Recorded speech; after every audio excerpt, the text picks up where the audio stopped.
One of my reading resolutions this year was to do a lot more rereading. And I had chosen like 10 books I wanted to reread this year, and I've only gotten to 2.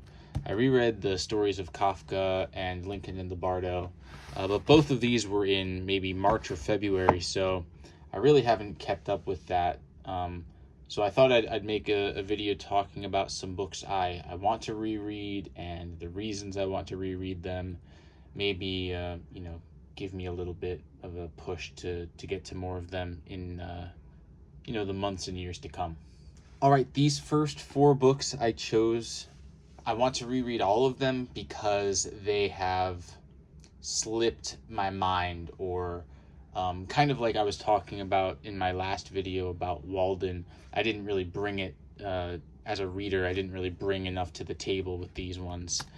So I think, they deserve my time, and sort of the impressions I'm left with speak louder than the memories I have of any specific contents. First is Under the Volcano by Malcolm Lowry, which is it's a notoriously difficult book. I think it's fair that of any book to reread, I would want to reread this one. Really, really, more than maybe any book I've read, the whole picture and the whole structure of the book is so important to understanding what's going on. And so revisiting it after completing it is almost a necessity. I read this book maybe 2 or 3 years ago, and maybe 2 years ago. It's maybe the highest on my list of books to reread. I remember I have impressions of atmosphere and some like set pieces, and the style of writing being very boozy and like, sort of undulating motion in the prose. I'd like to get back to it soon, maybe the soonest. I also have In the Loyal Mountains by Rick Bass. Rick Bass, who I had wanted to read for such a long time, and I finally picked up this one. I got this nice hardcover. I think I got it for a good price too. These are short stories, and Rick Bass exists in my mind in like this sort of naturalist short story writer. He's very focused on the environment, and I know he's done some like anthropological work and written about like indigenous peoples and stuff. He's a really interesting guy, Rick Bass, and people love his stories. And I chose this one. It just happened to be, poor timing. It was a hectic week or 2 weeks of my life when I picked this one up, and it's mostly gone. It's almost 100% gone. These stories all take place in America, I think in like California and maybe in some other like Western states, open spaces and, everyday people and the tribulations of life in America in the 80s, 70s. Yeah, this book is from 1995, so I imagine most of these stories are there at the end of the 20th century. I really got to get back to Rick Bass. Maybe I'll read another book of his first, but this is the only one I have with me in Japan, so this might have to do. I have Mumbo Jumbo by Ishmael Reed, which I read last year, and this book I'd heard a lot of good things about. Of course, it's a bit of a classic, and just flipping through it and all these cool pictures and stuff, it really leaves an impression. It feels good in my hands. This book is it's a strong, this is, it's not unique in this sense, but it's sort of reading the novel as an act of education, depicting this world that I, as a reader, was generally unfamiliar with. And so beyond being a story in this really interesting experimental style, it's also, it's serving up real important information about culture. So, I would like to read it again once I feel I'm a little bit better educated. And again, I sort of know the progression of the novel more at this point, so all the bits and bobs and images and stuff, paying more attention to them and their context and their placement it might be a little bit easier next time around. That's Mumbo Jumbo. I have another one of his books on my shelf, but I think maybe I want to reread this one first. Last, I have The Hill's Reply by Tarjei Vesaas, who I love. I mean, I love The Birds. I read The Birds maybe 2, 3, 4 years ago at this point, and just totally, outstanding stuff. One of the best I've ever read. And I love these archipelago books too. And I always pick them up when I can. So, I thought win-win, right? These are stories, and it's kind of my memory is hazy, but I remember the stories being equally hazy. The prose is very indirect and impressionistic. There aren't a lot of I don't know. He doesn't hold your hand at all. I remember maybe 2 stories in here, impressions of these 2 stories only. And I think I may have read these 2 at a similar time, and maybe that was maybe I should have taken a break. I should have seen it for what it was, but there's that. These are 4 books I want to reread because I can't quite remember what they're all about. All right, next I have 4 books I want to reread because I'm really curious to see how I've changed as a reader in the time since I picked them up. Some of these I read a long time ago, all of them at least 5 years ago. So the big one here for me is The Amazing Adventures of Kavalier and Clay. And I read this book in high school, and Michael Chabon became sort of my first favorite literary writer. I saw someone holding a copy of it walking around school, and I was like, that looks amazing, whatever that is. And a lot of the story I remember it pretty well, especially being so young. A lot of the stuff in here about sexuality is really it left an impression. The stuff about Jewish culture and history was pertinent to myself, so I remember it really fondly. But Chabon's one of these guys who I'm worried about my tastes having changed too much. I read Wonder Boys last year, maybe 2 years ago, and just didn't do it for me. Which is a shame. I really want to enjoy Michael Chabon. He's got a special place in my heart, so I want to read this one again. I actually tried. I read the first 60 pages of this book maybe in April, and I just really wanted to. There was another book I was dying to read. I can't remember what. I was like, I can't give myself 600 pages of this book when I'm just dying to read something else. So I'll make the time. I'll find the time for this book soon. Next, I have Rashomon and Other Stories by Ryunosuke Akutagawa. This is the Penguin Deluxe edition with the introduction from Haruki Murakami. I believe these stories are all translated by J. Rubin. I read a different version, which, maybe some of the stories collected, maybe there are some differences there, but I think the main stories here are the same. Rashomon in the Bamboo Grove, The Spider Thread. These are all his most famous ones. I'm curious to see, having lived in Japan as long as I have now, and read more Japanese literature, I'm more familiar with Akutagawa's place in Japanese literature. I'm also much more used to reading books in English translation from the Japanese, and so I'm curious about J. Rubin's treatment of these stories. I really want to see what he's bringing to the table.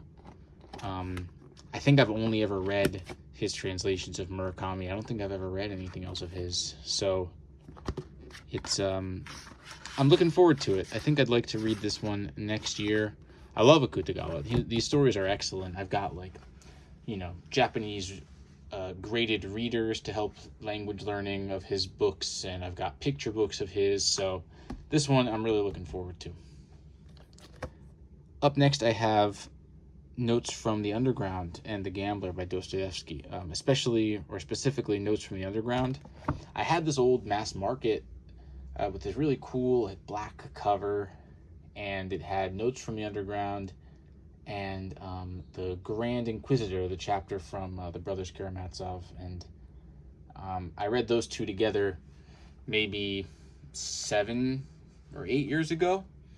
And so definitely, I mean, Notes from Underground speaks way differently to someone, recently out of college than it would to someone, 10 years later.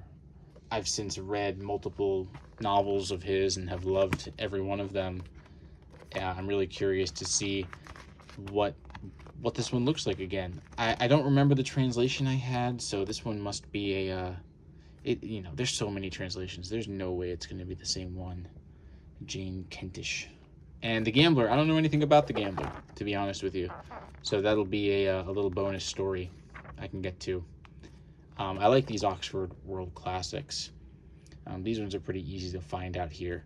And they're not as stiff as some of the other British editions, like the British Penguins and stuff. They've got a better give. So this one I found for like 100 yen. I was really excited. Lastly, I've got 60 Stories by Donald Barthelme. I read these stories again, I think around the same time I read Rashomon. And I had to sell my copy of 60 Stories when I was moving. And I've read the second collection, 40 Stories. I've read a novel of his. And again, this one, I'm curious, like the impression of these stories. A lot of it is, I don't have a good memory for short stories in general, but especially ones that are so brief. And I definitely read this book super fast. So a lot of them are just totally gone. And so reading them again, maybe it'll be a remembering, or maybe it will be an instance of, perhaps like reading for the first time again. This one's really great, and I was excited to find this one as well. Those are 4 books I want to reread because I want to see how I've changed as a reader. The fact that the last names of these writers are A, B, C, and D is really a lovely coincidence. Last, I want to talk about some books I want to reread because they are among my favorites. So I've pulled books I have from some of my favorite writers, and some of them I want to reread, some of them I want to read for the first time. It's kind of just an excuse to talk about books that I like that are on my shelf. This is all of the Yasunari Kawabata I have in Japan with me. I have a couple more novels of his in storage back in the States. I've read The Master of Go, I've read The Sound of the Mountain, and I've read Palm of the Hand stories, and I enjoy them increasingly in that order. The Master of Go was really lovely, a really, really great story and drama. You don't need to know too much about Go to really understand what's going on, but I read this book before I read The Maniac by Benjamin Labatut, so I'd like to revisit that one. I read The Sound of the Mountain earlier this year. I think I talked about it in my January video. I think this is a perfect novel. I love this book so much. I will read and reread this book for the rest of my life, I think. And the same is true, even more so, for the Palm of the Hand stories. I've got this really beautiful old Tuttle mass market. I read it in another copy, which, you're not supposed to judge the cover, but this one's much better, I think. These stories are bite-sized little bits of magic.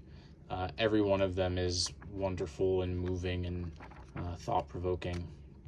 They range from 1923 to, I think the last one was a posthumous. This is 1972. And this is Gleamings from Snow Country. It's kind of a reworking of his most famous novel, Snow Country, into this short story-sized version. I think somewhere I read that, Kawabata has said the short story is his preferred form of, communicating. And so maybe this version offers up a different view into Snow Country than you would get otherwise. I found these two mass markets as I was out here. I kind of collect these Japanese translations in mass market from Tuttle and Kodansha. I'm not like crazy about it, so I won't buy them all whenever I see them, but if they're a book I like and they're in good condition, I'll go for it. This is House of the Sleeping Beauties and Other Stories, so some short stories. Again, I think Kawabata is an expert at short stories, and it's got some nice illustrations there. And this one I found just the other day at a used book fair, and I might go over some of the books I got at that book fair in another video. This is 1,000 Cranes, and it's a novel, but it's a really short novel. Like it's 100 pages, so I'll put this book in my pocket and read it on the train one day if I want to take a trip. Again, it's got these nice illustrations.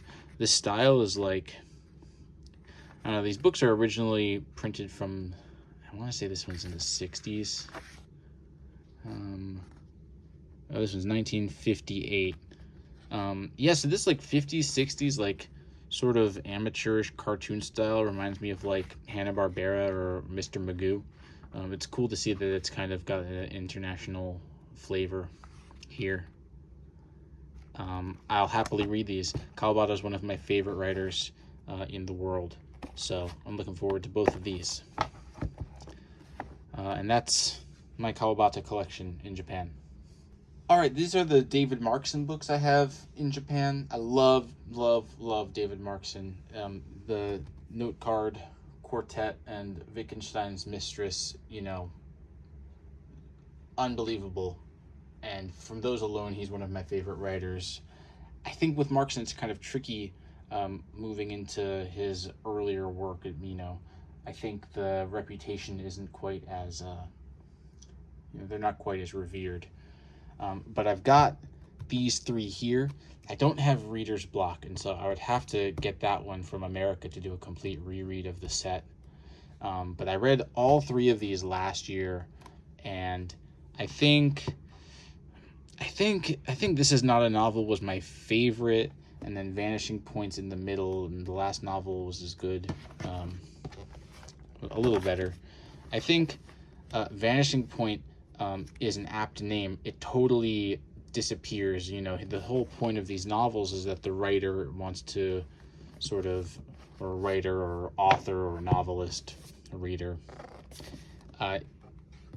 the role of that character diminishes to the furthest point in Vanishing Point. And so I kind of enjoy the structure, those interjections from the writer, author, reader. They're all basically David Markson. And so, not having that much in here was, it changes. It's noticeable, even though the formula stays the same. I have Going Down, which is apt because it's kind of like Markson's attempt at a Under the Volcano. I know Markson wrote a book about Malcolm Lowry and about Under the Volcano, kind of a critical study, and I'm pretty desperate to get my hands on it, but living where I do, I'll have to wait until I can find a good one online. This book, I think there's a blurb from Vonnegut on here. Oh no, from William Goyen.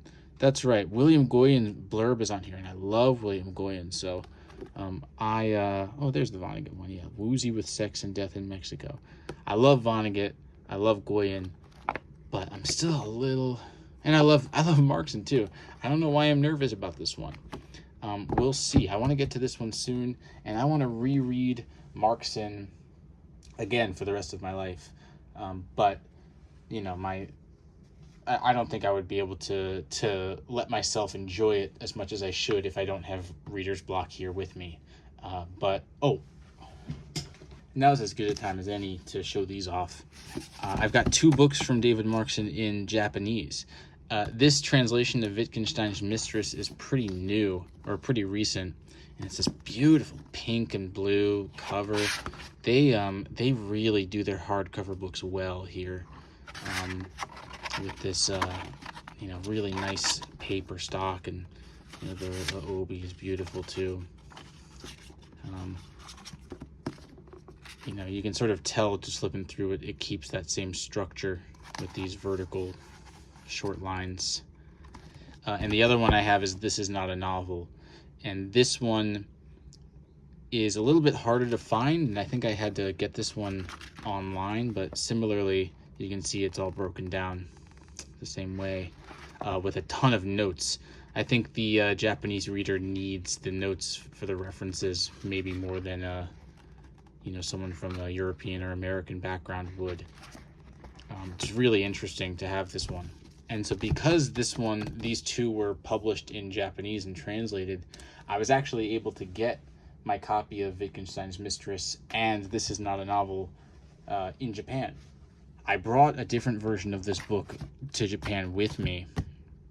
It was a little beat up, and I had written a bunch of marks in it. And then one of the bookstores was having like a 500 yen sale, and they had like 12 copies of this book for 500 yen. So I got a new one. I got this like fresh counterpoint repress.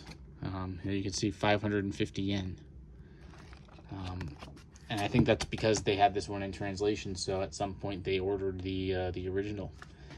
These are super cool. I have some more Japanese hardcovers of books in translation, some of my favorite books, so maybe another day I'll make a video about those other ones. Lastly, and certainly not least, this is my Cartarescu collection. I've read all of these. I think technically this is really everything of his that's available in English. It's great that all of these come from different publishers. It really helps make it clear, you know, the merit of his stuff. I was able to get Blinding a couple years ago for like this crazy good price at my favorite bookstore, Caliban Books in Pittsburgh. And I had to restart it. I read like 90 pages and I couldn't, I was like, I'm too invested and I don't have the time. So I stopped it, and when I picked it up again, it just, you know, I couldn't believe it. It was so great. And then the world of this was so vivid that I really wanted to keep living in it. And so I was able to get nostalgia out here in this, the New Directions version. And because I sort of knew what to expect going into this one, I think I liked this one even more than Blinding. And I'm curious to see on a reread whether these ones hold up the same order. Maybe this one I'll be able to appreciate even more, and the order will switch, because I know Nostalgia was an earlier book. And then, of course, I read Solenoid earlier this year, and it's one of the best books I read this year and maybe ever. But I did order online Why We Love Women by Mircea Cartarescu. This really cool hardcover from the University of Plymouth Press. They have this whole series of, what's the series called? 20 Romanian writers. And they are all like paired with artists. And so all this beautiful art is in here with these stories. And these stories, they're kind of sketches or almost like an addendum to his larger works. So, you know, it's the only book of his that I wouldn't say is essential reading. But if you want, you know, an extra window into his world and you want to see where some of his ideas are coming from, of course, it's excellent reading. These books I read recently. I've read all of them within the last 2.5 years. And, no, 2 years. They've got to, I think the urge I have to reread these is making it clearer and clearer to me that Cartarescu is maybe my favorite writer. Yeah, I want to live in his world forever and ever. I'll probably start with Blinding, and I'll reread this one soon. I want to read them soon. I love these books so much. Same with Markson, same with Kawabata, you know. Actually, I couldn't resist. Here's my Japanese version of Nostalgia, and here's my Japanese version of Why We Love Women. Both of these you can get pretty easily at the bookstore. But again, just this beautiful blue. I think it's really cool having the Japanese version is blue and this New Directions is so vividly red. And I wonder if the feeling they evoke is the same in the Japanese version. And this one I got a used copy. I think this series does some like Eastern European, Central European translation work, and so you can get like, I want to say like Michelle Houellebecq in like the same series. This one was cool. I got this one on the cheap, so these are great. I mean, these hardcovers are beautiful. The same with the Markson ones. Yeah, just a chance to show those off. And for good measure, here's my Japanese copy of Palm of the Hand stories in the tiny bunko version. That's all I've got.